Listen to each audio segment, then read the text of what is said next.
تمام شہدائے ملت جعفریہ اپنے تمام مرحومین کو شامل کرتے ہوئے بالخصوص بانیان باب فاؤنڈیشن جو اس دنیا سے چلے گئے ان کو تمام شہداء اپنے مرحومین کے لیے رحم اللہ من قرأ الفاتحہ۔ بسم اللہ الرحمن الرحیم الحمد للہ رب العالمین الرحمن الرحیم مالک یوم الدین ایاک نعبد و ایاک نستعین اہدنا الصراط المستقیم صراط الذین انعمت علیہم غیر المغضوب علیہم ولا الضالین۔ بسم اللہ الرحمن الرحیم قل هو اللہ احد اللہ الصمد لم یلد ولم یولد ولم یکن له کفوا احد۔ بسم اللہ الرحمن الرحیم قل هو اللہ احد اللہ الصمد لم یلد ولم یولد ولم یکن له کفوا احد۔ بسم اللہ الرحمن الرحیم قل هو اللہ احد اللہ الصمد لم یلد ولم یولد ولم یکن له کفوا احد۔ درود بھیجیے گا بر محمد و آل محمد پر۔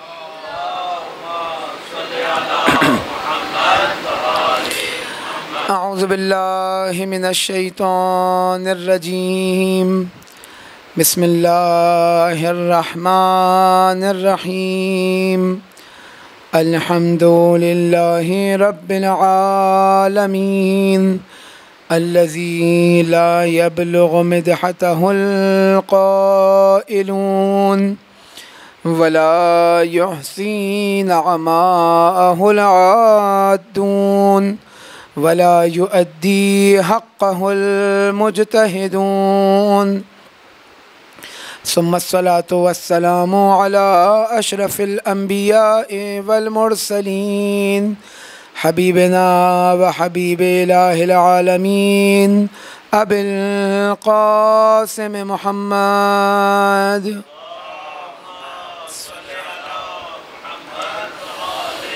وعلى آله الطيبين الطاهرين المعصومين المظلومين الذين أذهب الله عنهم الرجس وطهرهم تطهيرا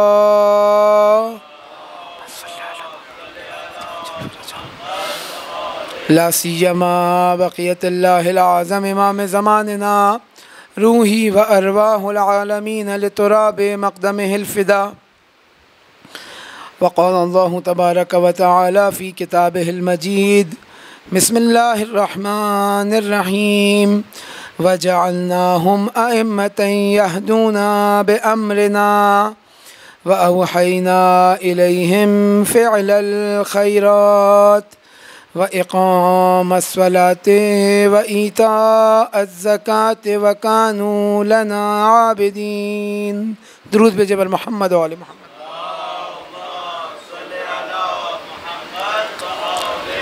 خداوند عالم کا احسان ہے، اس کا شکر کہ اس نے ہمیں یہ توفیق عطا کی کہ ہم اپنے آپ کو، اپنے گھر والوں کو، اپنے محلے، اپنے ملک اور اس سرزمین کو اہل بیت علیہ الصلاۃ والسلام کے ذکر سے، ان کے مناقب، ان کی تعلیمات سے، بالخصوص سید الشہداء علیہ الصلاۃ والسلام پر گریہ وزاری سے منور کر سکے۔ چند رائز ان چند دنوں کے اندر جو آپ کے سامنے بیان ہوئے، خداوند متعال نے اس کائنات کی ابتدا، اس کائنات کی خلقت کا محور و مرکز محبت و ولایت اہل بیت علیہ الصلاۃ والسلام قرار دیا۔ ان کی ولایت کو اپنی ولایت میں جانشین قرار دیا، انہیں خلافت الہی عطا کی، اور وہ اب زمین پر ہمارے امام قرار دیے گئے کہ ہماری ہدایت کا وسیلہ بنے، انسان کو اس فرش سے اٹھا کر عرش تک پہنچائیں، ظلمات سے نکال کر نور کی طرف لے کر آئیں۔ لہذا انسان کے تمام اعمال، انسان کی تمام نیکیاں، انسان کی تمام اچھائیاں، ان سب کی قبولیت کا دار و مدار ان کی ولایت کو قرار دیا گیا،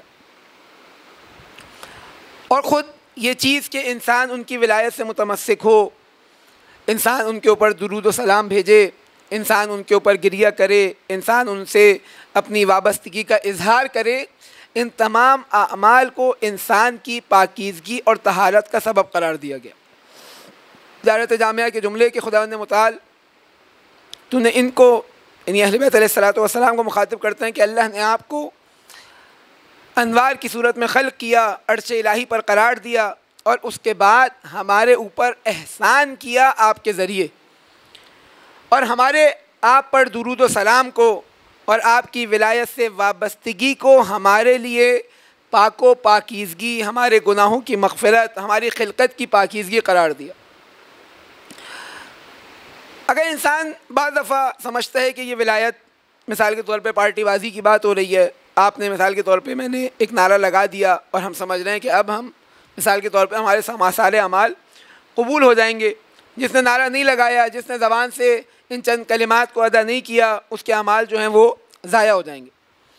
لیکن معاملہ اتنا آسان نہیں ہے، یعنی خالی زبانی کلامی نہیں ہے، بلکہ در حقیقت ایک نظام دیا جا رہا ہے، ایک سلسلہ بیان کیا جا رہا ہے کہ انسان جتنا اس سلسلے سے وابستہ ہو جائے کمال تک پہنچ سکتا۔ لہذا روایات کے اندر ہے، یہ مثلاً ایک روایت آپ کے سامنے بیان کروں کہ امام محمد باقر علیہ الصلوۃ والسلام ارشاد فرماتے ہیں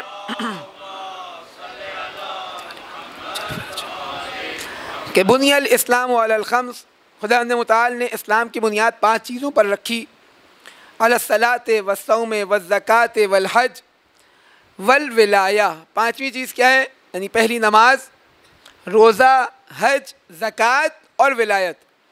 اور امام فرماتے ہیں کہ کسی چیز کے اوپر اس طرح نہیں بلایا گیا، دعوت نہیں دی گئی جس طرح ولایت کے بارے میں دعوت دی گئی، لیکن لوگوں نے ان 4 کو تھام لیا اور اس ولایت کو چھوڑ دی۔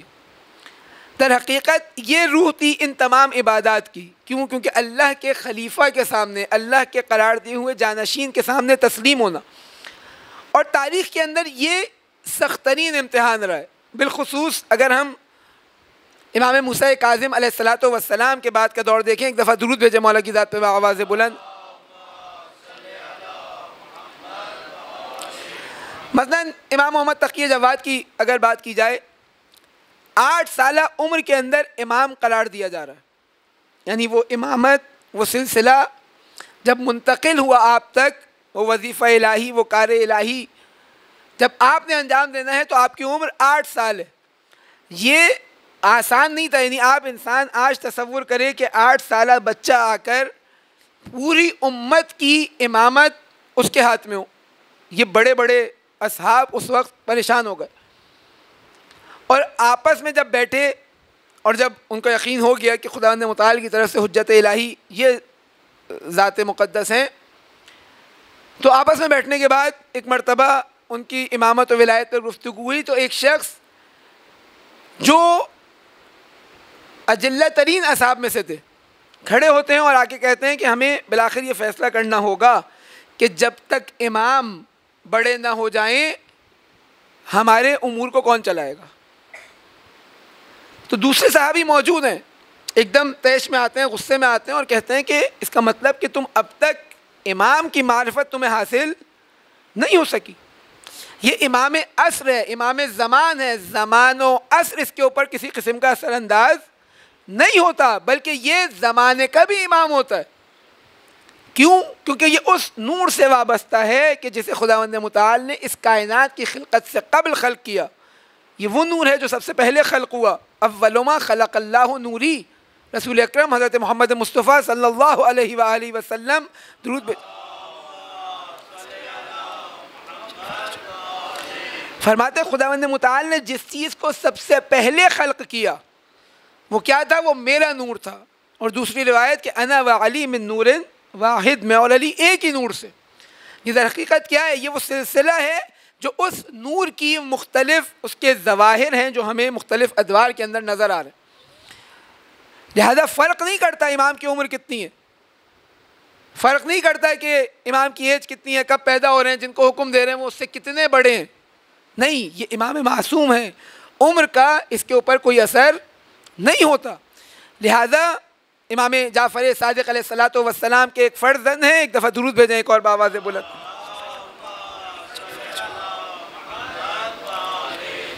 علی ابن جعفر، اور احتمال یہ دیا جاتا ہے کہ قم میں جن علی ابن جعفر کا مزار ہے، یہ وہی شخصیت ہے۔ امام تقی جواد کے دور کے اندر ان کی عمر ہے 90 سال۔ امام جب امام بنے تو 8 سال کے ہیں۔ رشتے کے عنوان سے دیکھیں تو امام کے رشتے میں دادا لگتے ہیں۔ عمر ہے 90 سال اور اس دور میں کہ جب بڑے بڑے افراد یہ تصور کیا کرتے تھے کہ امام علیہ الصلاۃ والسلام کی کوئی حیثیت نہیں ہے، یہ شخصیت 90 سال میں ہونے کے باوجود، اور اپنا ایک درس کا سلسلہ تھا، روایات کا بیان تھا، ان کے شاگرد تھے، ان تمام اجتماعی حیثیات کے باوجود امام علیہ الصلاۃ والسلام جب آتے تھے تو ان کا اٹھ کر احترام کیا کرتے تھے، ان کے سامنے تواضع کا اظہار کیا کرتے تھے، ان کو سیدی و مولائی کہا کرتے تھے. اور جب یہ شاگرد آ کر اعتراض کیا کرتے تھے کہ آپ اتنے بوڑھے ہیں اور ایک کم سن بچے کے سامنے اس طرح آپ تواضع کرتے ہیں، اس طرح خشوع و خضوع کا اظہار کرتے ہیں، یہ آپ کے شایان شان نہیں ہے، تو اس طیش کی حالت میں فرمایا کرتے تھے کہ یہ داڑھی، اس کی سفیدی پر مت جاؤ، حجت الہی کا عمر سے کوئی تعلق نہیں ہوتا. یعنی آسان نہیں ہے کہ اتنے اس معاشرے کے اندر، یعنی آج کوئی تصور کرے اگر اس فضا کے اندر اپنے آپ کو لے کر جائے کہ کس طرح سخت ہے ان انوار مقدسہ کے سامنے اپنے آپ کو تسلیم کرنا. یہ سخت ترین امتحان تھا جو تاریخ تشیع میں ہمیں نظر آیا کہ بڑے بڑے لوگ بڑے بڑے مراحل کے اوپر ہمیں وہاں پر اہل بیت کے مکتب سے دور ہوتے نظر آئے. امام رضا علیہ الصلاۃ والسلام کی اگر ہم ان تاریخ کو دیکھیں، روایات کو دیکھیں، تو امام کاظم کی شہادت کے بعد ایک بہت بڑا حصہ ہے تشیع کا جو امام رضا علیہ السلام کے مخالف قرار پا جاتا. اور اب جب وہاں تک آ گیا، لہذا ایک وجہ جو زیارات میں جب ہم نماز کے بعد یا مجلس کے بعد زیارت پڑھتے ہیں اور اس میں امام رضا علیہ الصلاۃ والسلام کی خصوصی زیارت پڑھتے ہیں، یعنی باقی ائمہ کو اگر کہیں ہم دیکھتے ہیں کہ مس کر بھی دیا جائے تو امام رضا علیہ السلام کے روضے کی جانب رخ کر کے خصوصی زیارت، اس کا فلسفہ کیا ہے؟ ایک وجہ جو بیان ہوئی وہ یہ کہ جو تاریخ تشیع میں امام رضا علیہ الصلاۃ والسلام کی امامت تک پہنچ گیا، یعنی اس سلسلے کے اندر جس نے امام رضا کی امامت کو قبول کر لیا، بعد والے ائمہ یعنی امام رضا کے بعد اب کوئی تشیع سے جدا نہیں ہوا.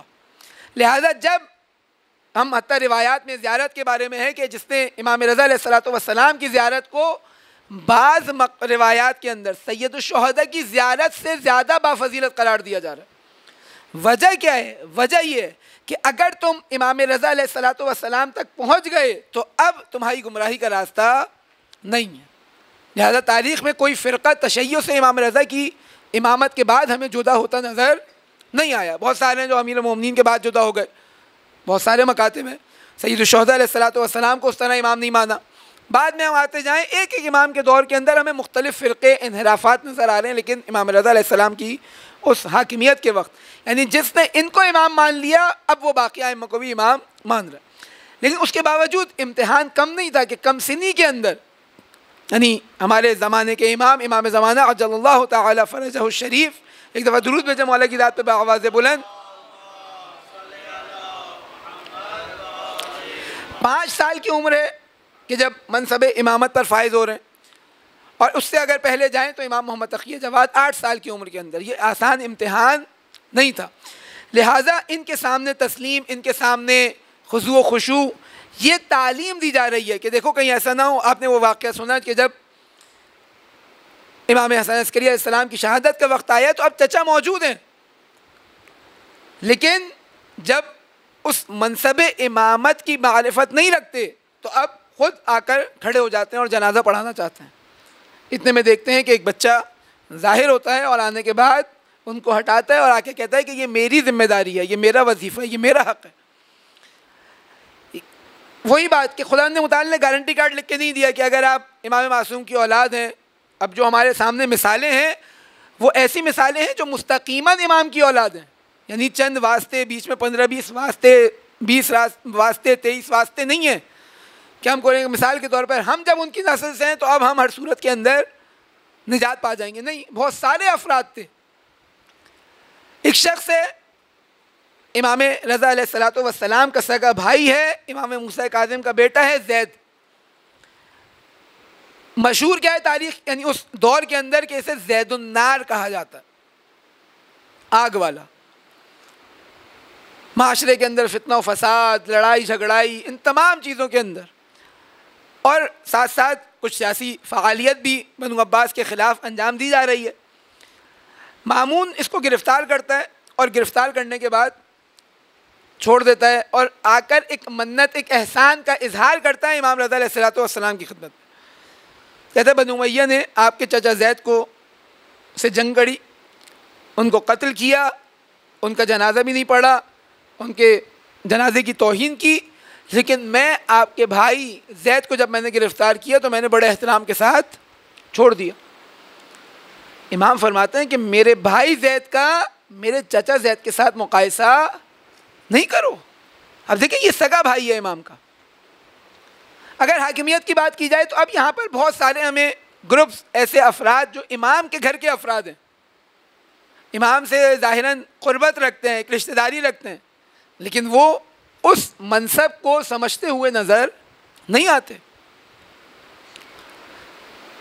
اگر اسی حاکمیت کو ہم دیکھیں، جب ہم کہہ رہے ہیں کہ ائمہ علیہ الصلوۃ والسلام کی تحریک مسلسل ایک اجتماعی تحریک، ایک سیاسی تحریک کی صورت میں سامنے آ رہی ہے اور اپنے حق کے لیے جس طرح ہر شیعہ تڑپ رہا ہے کہ کب آپ کا امر قائم ہوگا، اسی طرح ہر زمانے کا امام بھی، کیونکہ ذات کا مسئلہ نہیں ہے، مسئلہ انسانوں کی ہدایت کا ہے، لہذا وہ بھی بے چین ہیں، وہ بھی مضطرب ہیں، وہ بھی اس بات کے منتظر ہیں کہ ان کے امر کو احیا کیا جائے۔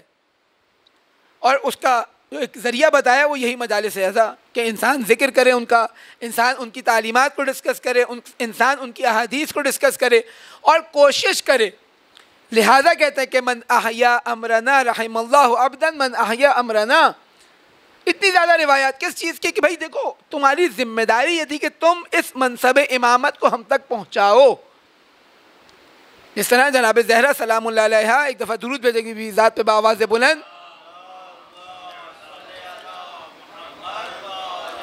جب لوگ شکوہ کرتے ہیں کہ علی آ جاتے، ہم علی کی اتباع کرتے، علی کی بیعت کرتے، بی بی کہتی ہیں کہ کعبہ چل کر نہیں آتا بلکہ کعبے کے گرد جا کر طواف کیا جاتا ہے۔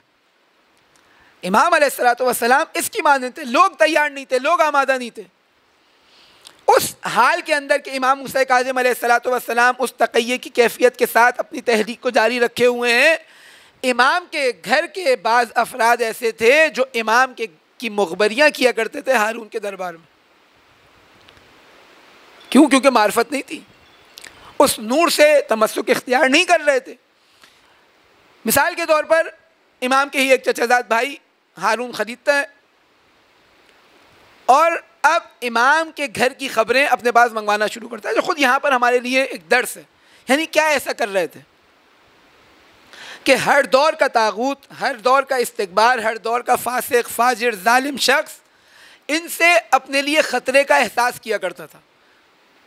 ہمارے یہاں جس طرح تحلیل کی گئی ائمہ کی زندگی کی، اس کے اندر تفریق ڈال دی گئی ائمہ علیہ الصلوۃ والسلام کے درمیان، جبکہ جو ہمارے بنیادی ترین اعتقادات ہیں، ہم کیا کہتے ہیں کہ اولنا محمد، روایت کے مطابق اولنا محمد و اوسطنا محمد و آخرنا محمد و کلنا محمد۔ ایک دفعہ درود بھیجیں اہل بیت کی ذات پہ آواز ہے۔ فرق نہیں ہے ان میں، فرق آ رہا ہے زمانے کا، فرق آ رہا ہے حالات کا، فرق آ رہا ہے روش کا، اور اس روش کے اندر بھی فرق حالات کی وجہ سے ہے، زمانے کی وجہ سے۔ لہذا اگر امام صادق علیہ السلام سید الشہداء کے دور میں ہوتے، سید الشہداء علیہ الصلوۃ والسلام امیر المومنین کے دور میں ہوتے، امیر المومنین علیہ الصلوۃ والسلام امام کاظم کے دور میں ہوتے، تو فرق نہیں ہوتا، بے عین ہی وہی کام انجام دیتے۔ کیوں؟ سب کے سب معصوم ہیں، سب کے سب انسان کامل ہیں۔ لہذا تمام کے تمام جدوجہد کر رہے ہیں، تمام کے تمام اس وظیفے کو انجام دے رہے ہیں کہ جو خداوند متعال نے ان کے لیے معمور کیا، ان کو امام قرار دیا، ان کو ہادی قرار دیا، اور اب معاشرے کو اسی کی طرف انہوں نے پلٹانا ہے۔ لہذا ہر امام اس جدوجہد کے اندر ہے کہ اپنے اعوان و انصار تیار کرے اور وہ زمینہ فراہم کرے کہ اللہ کی حاکمیت اس دنیا کے اوپر قائم ہو سکے۔ اور جب یہ کوشش کر رہے ہیں تو یقیناً اس کی خبریں بعض دفعہ جب ہم روایات دیکھیں تو اہل بیت کہتے ہیں کہ دیکھو ہمارے اسرار فاش ہوئے ہیں، اور یہ اسرار فاش ہونا نتیجہ نکلا کہ یہ خبریں جب اہل بیت کے دشمنوں تک پہنچیں، تمام نگرانی کے باوجود بالآخر وہ اپنے مقاصد میں کامیاب نہیں ہو سکے، لیکن آخر میں کیا کرتے تھے؟ اہل بیت علیہ الصلوۃ والسلام کے اس نوری سلسلے کو روکنے کے لیے، انسانی ہدایت کو روکنے کے لیے اہل بیت علیہ الصلوۃ والسلام کو زندانوں میں ڈالتے تھے، قتل کیا کرتے تھے، تاکہ انسان کی ہدایت کا یہ راستہ رک جائے۔ اگر اہل بیت علیہ الصلوۃ والسلام صرف چند انفرادی احکام کا بیان کر رہے تھے تو ایسے بہت سے افراد تھے جو حکومت کو اس طرح نہیں مانتے تھے اور اپنے کام سے کام بھی رکھتے تھے، ان کو حکومت کچھ نہیں کہتی تھی۔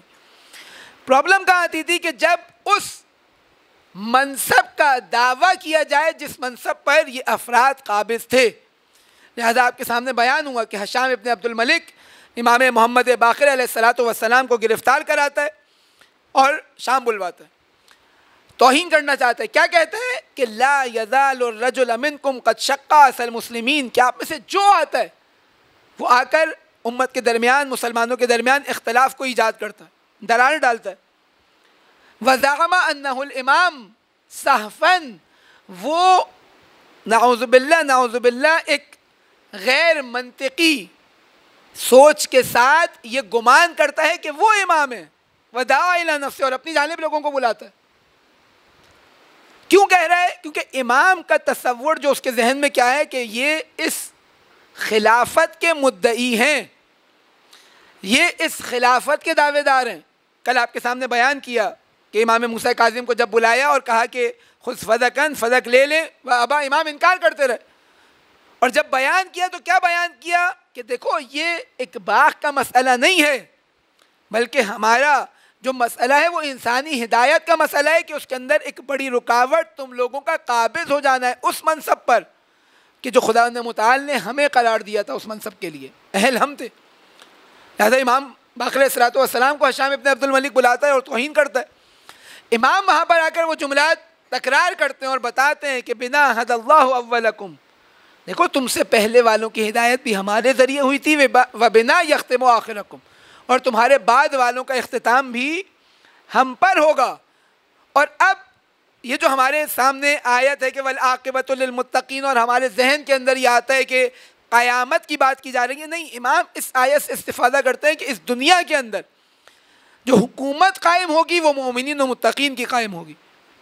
امام کہتے ہیں کہ تم آج ایک عارضی حکومت پر خوش ہو رہے ہو، لیکن جب ہماری حکومت قائم ہوگی تو اب وہ مرحلہ ہوگا کہ اس کے بعد کوئی اور حکومت جاری نہیں رہ سکتی۔ کیوں؟ کیونکہ نحن المتقین، ہم متقین ہیں، اور قرآن کہہ رہا ہے والعاقبۃ للمتقین۔ روایت کہتی ہے خریدتا ہے اہل بیت کے بعض قریبی ترین افراد کو اور ان سے خبریں نکلواتا ہے۔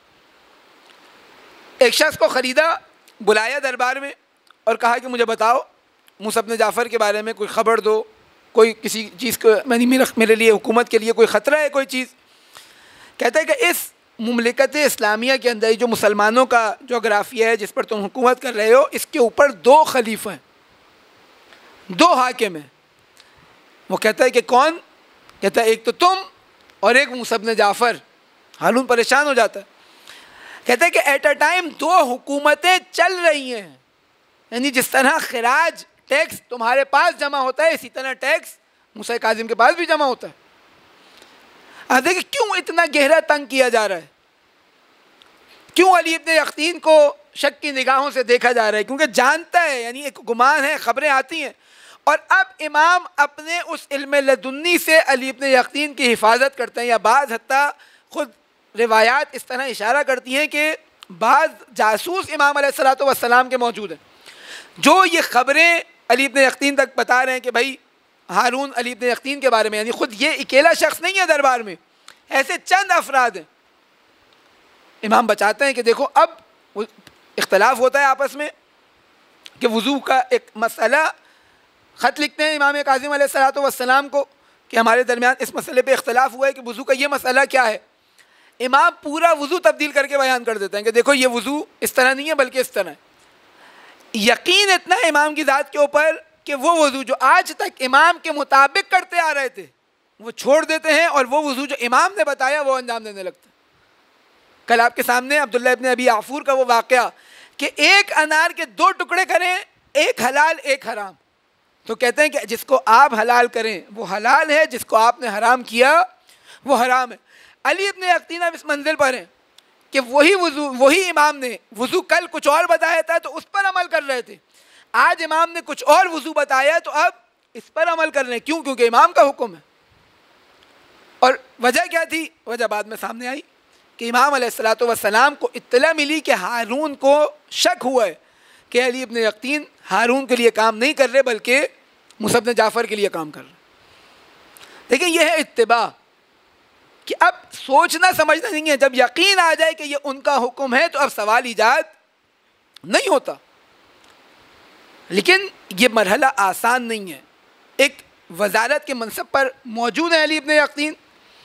روایت کہتی ہے کہ ایک مرتبہ ہارون نے امام کاظم علیہ السلام کو دربار میں بلایا, امام کو قتل کرنا چاہا یا کم از کم اس کا اظہار کیا. علی ابن یقطین ساتھ موجود ہیں, ہارون بھی موجود ہیں. اب علی ابن یقطین خلیفۃ اللہ کی نظر سے دیکھ رہے ہیں امام کو. ظاہر کیا ہے؟ ظاہر یہ کہ ہارون کے بندے, ہارون جیسی تلوار کھینچنے لگتا ہے امام علیہ السلام کو قتل کرنے کی غرض سے, علی ابن یقطین بھی اپنی تلوار نکالنے لگتا ہے. ہارون دوبارہ تلوار رکھ دیتا ہے, علی ابن یقطین بھی رکھ دیتا ہے. ہارون دوبارہ نکالتا ہے, علی ابن یقطین بھی. 2-3 دفعہ یہ کام تکرار پاتا ہے. اس کے بعد ہارون امام موسیٰ کاظم کو چھوڑ دیتا. آتا ہے علی ابن یقطین کے پاس, کہتا ہے کہ میں دیکھ رہا تھا کہ جب میں موسیٰ ابن جعفر کو قتل کرنا چاہتا تھا تو تم تلوار نیام سے نکال لیا کرتے تھے. اب دیکھیں منصب وہ ہے کہ امام نے کہا اس پر باقی رہو. اب جذبات میں نہیں آنا, اب انسان نے وہ ذمہ داری ادا کرنی ہے جو امام نے اس کے لگائی ہے. کہتا ہے کہ اے امیر مومنین, اے ہارون الرشید, میں اس بات کا منتظر تھا کہ آپ مجھے حکم دیں میں اپنی تلوار سے موسیٰ ابن جعفر کا گلا کاٹ دوں. کون؟ جو موسیٰ ابن جعفر کو حجت الہی سمجھ رہا ہے. تلوار کیوں نکال رہے تھے؟ تلوار اس لیے نکال رہے تھے کہیں خدا نہ خواستہ ہارون امام کو قتل نہ کرے.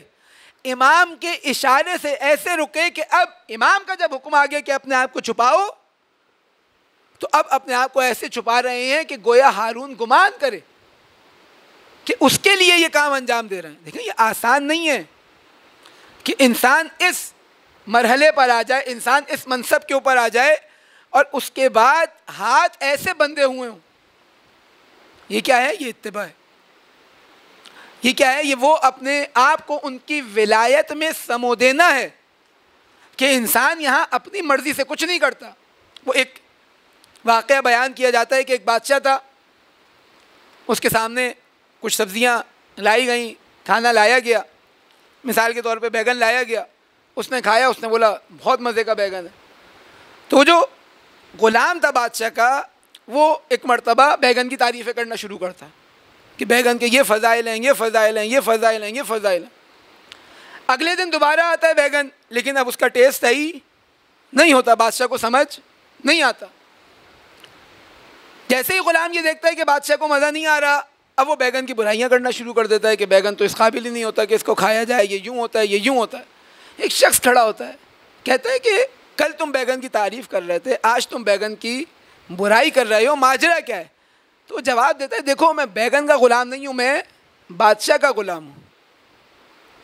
مجھے بادشاہ کی رضا کو حاصل کرنا ہے, مجھے بیگن سے کوئی سروکار نہیں ہے.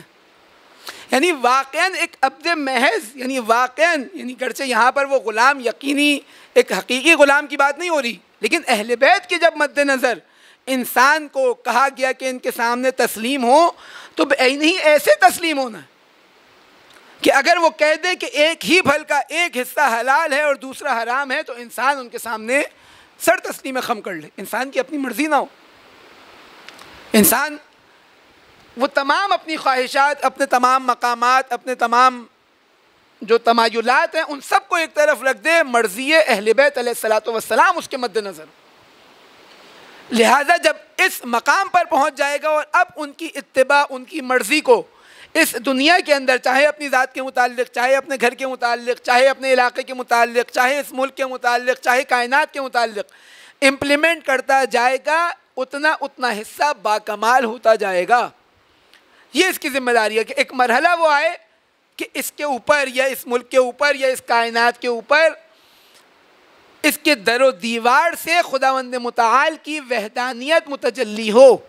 اہل بیت علیہ السلام کی بو, ان کی خوشبو ان کے در و دیوار سے آئے.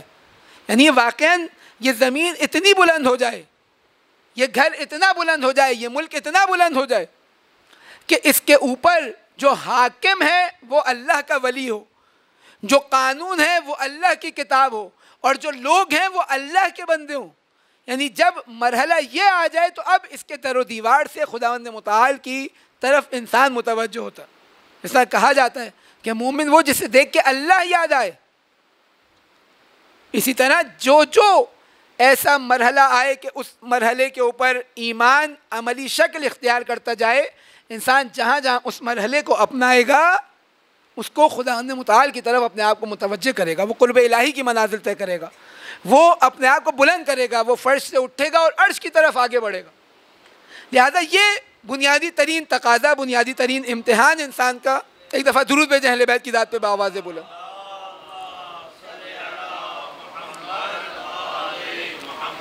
اب اگر اس نظریے کے عنوان سے ولایت کو دیکھیں تو اب ولایت پارٹی بازی نہیں ہے, بلکہ در حقیقت ایک ایسا نظام ہے کہ جب تک انسان اس نظام میں اپنے آپ کو قرار نہ دے تو انسان اس سفر کو طے نہیں کر سکتا, اس مقصد تک پہنچ نہیں سکتا. لہذا بعض روایات میں کہ خداوند متعال ارشاد فرما رہا ہے, یعنی روایت ہے, حدیث قدسی ہے, اللہ کہتا ہے کہ میں حتماً اس قوم کو عذاب دوں گا کہ جس نے اپنا امام اس شخص کو قرار دیا ہے کہ جو اللہ کی جانب سے قرار نہیں دیا گیا, عادل نہیں ہے. چاہے وہ قوم اپنے اعمال کے اندر, یعنی اب یہ کون سے اعمال مراد ہیں؟ یقیناً اگر اپنے اوپر امام قرار کسی باطل شخص کو دیا ہے تو یقیناً اجتماعی معاملات کی بات نہیں ہو رہی, اب انفرادی اعمال کی بات ہو رہی ہے کہ یہ اپنے انفرادی اعمال کے اندر چاہے نیک متقی پرہیزگار کیوں نہ ہو, لیکن کیونکہ اپنا اس نے رہبر, اپنا لیڈر, اپنا امام, اپنا حاکم ایک فاسق, ایک جائر, ایک غیر عادل, ایک اللہ کی جانب سے نومینیٹ نہ ہونے والے شخص کو قرار دیا, لہذا خداوند متعال کہتا ہے میں ان کے نیک اعمال کے باوجود ان کو عذاب دوں گا. اور اگر یہ ایک ایسے شخص کو امام مانتے ہیں کہ جو امام عادل ہے, من اللہ ہے, اب چاہے یہ اپنی زندگی کے اندر ظالمتاً مسیئتاً چاہے برائی کا شکار ہو, یعنی اب اجتماعی برائیوں کی بات نہیں ہو رہی, کیوں؟ کیونکہ اجتماع کے اندر حاکم کس کو قرار دیا جا رہا ہے؟ اللہ کے ولی کو قرار دیا جا رہا ہے. کہ اب یہ اپنی انفرادی زندگی کے اندر چاہے برے ہی کیوں نہ ہو, چاہے چند برائیوں کا شکار ہی کیوں نہ ہو, چاہے گناہوں کا شکار ہی کیوں نہ ہو, خداوند متعال کہہ رہا ہے کہ میں ان کو معاف کر دوں گا. اب یہ ظاہر میں عجیب سی بات نظر آتی ہے, لیکن ایک مثال کے ساتھ اس کو سمجھنے کی کوشش کریں اور میں پھر آؤں مصائب کی جانب. ایک سفر تصور کرے انسان, مثال کے طور پر میں کراچی سے آ رہا ہوں لاہور, ارادہ میرا یہ ہے کہ میں لاہور پہنچوں, میں جاتا ہوں بس اسٹیشن یا ٹرین اسٹیشن, وہاں پہ جانے کے بعد ایک ایسی سواری کا انتخاب کرتا ہوں جو لاہور نہیں آ رہی بلکہ مثال کے طور پہ کوئٹہ کی طرف جا رہی ہے.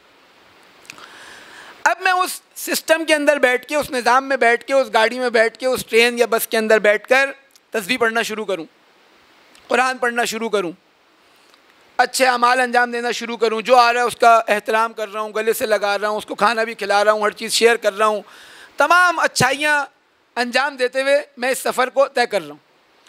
لیکن مسئلہ کیا ہے کہ یہ بس کا نہ ڈرائیور لاہور لے کر جا رہا ہے اور نہ یہ بس لاہور جا رہی ہے.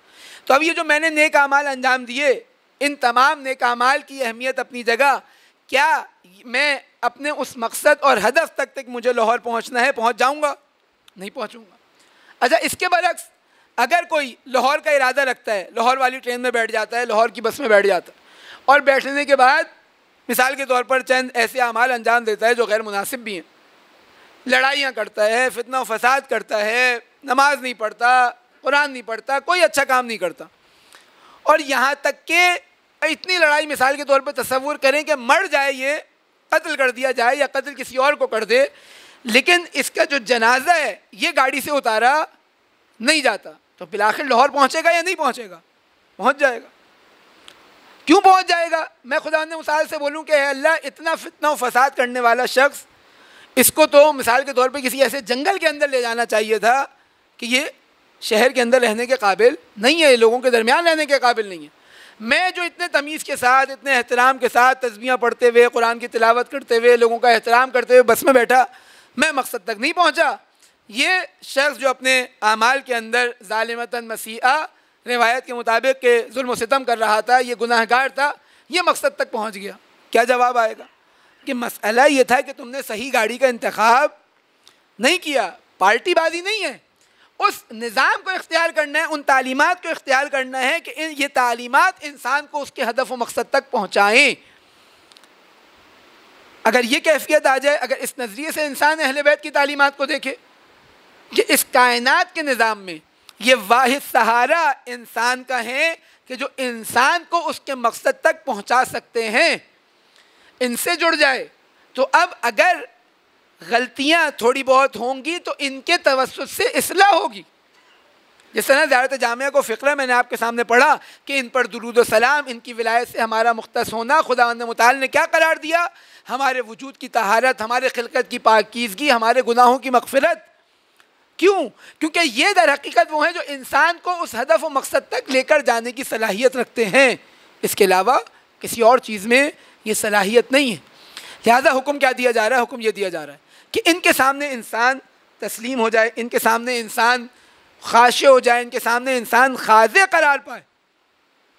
جب یہ مرحلہ ہوگا تو اب وہ اس کو اتنا بلند کر دیں گے کہ اس کے لیے آرزو کیا کریں گے، اس کے اوپر رشک کیا کریں گے. کون؟ امام معصوم. آپ کے سامنے روایات پڑھی اپنے بعض اصحاب کی نسبت، اور آج جس شخصیت سے یہ دن منسوب، آپ دیکھیں چند مرتبہ یہ فقرہ نظر آتا ہے. امام معصوم کہتے ہیں بنفسی انت یا اخی، اے میرے بھائی عباس میری جان تم پر قربان. امام معصوم حضرت ابوالفضل عباس علیہ السلام کے بارے میں کیا کہہ رہے ہیں؟ بنفسی انت، میری جان تم پر قربان. روایت کے اندر ہے کہ جب امیر المومنین علیہ السلام وصیت کر رہے ہیں اور تمام اپنے بچوں کو وصیت کرتے ہیں کہ دیکھو تمہارا امام کون ہے، امام حسن علیہ السلام، ایک مرتبہ منظر دیکھتے ہیں کہ جناب عباس گریہ وزاری کی حالت میں ایک کونے میں بیٹھے رو رہے ہیں.